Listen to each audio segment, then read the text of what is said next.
Pemirsa, diketahui Wakil Menteri Keuangan Thomas Djiwandono terpilih sebagai Deputi Gubernur Bank Indonesia setelah Komisi 11 DPR RI selesai menggelar uji kelayakan dan kepatutan terhadap 3 kandidat di Gedung Parlemen Senayan. Dalam paparannya, Thomas memperkenalkan 5 strategi dibungkus dalam istilah gerak.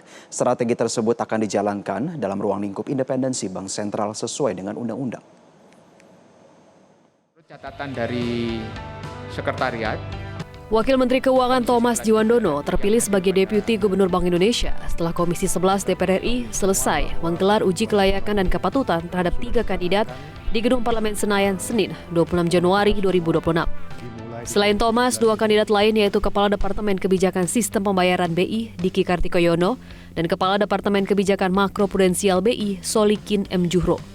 Ketua Komisi 11 DPR Misbahkun mengatakan salah satu pertimbangan memilih Thomas Djiwandono ialah Thomas memiliki gagasan yang tepat untuk mendorong pertumbuhan ekonomi. bahwa Bapak Thomas adalah figur yang bisa diterima oleh semua partai politik. Dan figur Bapak Thomas tadi juga menjelaskan dengan sangat bagus soal bagaimana perlunya membangun sinergi antara kebijakan moneter dan kebijakan fiskal sehingga memberikan penguatan terhadap pertumbuhan ekonomi itu seperti apa, dan bagaimana membangun agile, katanya kelincahan dalam proses pengambilan keputusan ini.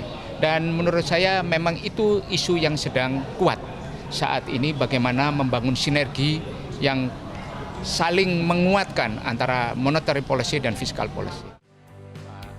Dalam paparannya, Thomas memperkenalkan 5 strategi yang dibungkus dalam istilah gerak. Konsep ini meliputi strategi pada tata kelola, efektivitas kebijakan, akselerasi sinergi fiskal moneter dan sektor keuangan, serta keberlanjutan transformasi keuangan. Strategi tersebut akan dijalankan dalam ruang lingkup independensi Bank Sentral sesuai undang-undang. Saya merasa bahwa 5 hal ini bisa membangun atau mendukung pertumbuhan ekonomi yang berkelanjutan tadi secara adaptif dan agile. Agile itu lincah lah mungkin istilahnya. Saya namakan strategi ini strategi gerak.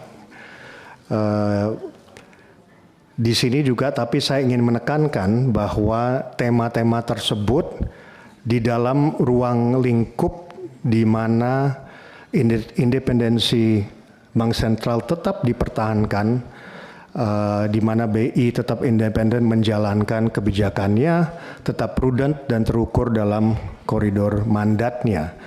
Artinya sinergi dengan stakeholder lain, sinergi dengan fiskal, sinergi dengan OJK dan lembaga keuangan lainnya itu tidak mengurangi independensi Bank Indonesia.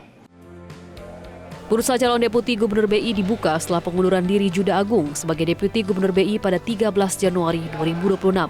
Surat pengunduran diri telah disampaikan kepada Presiden Prabowo Subianto dengan tembusan kepada Ketua DPR dan Gubernur BI. Dari Jakarta, Tim Liputan Metro TV. Jelajahi cara baru mendapatkan informasi. Download Metro TV Extend sekarang.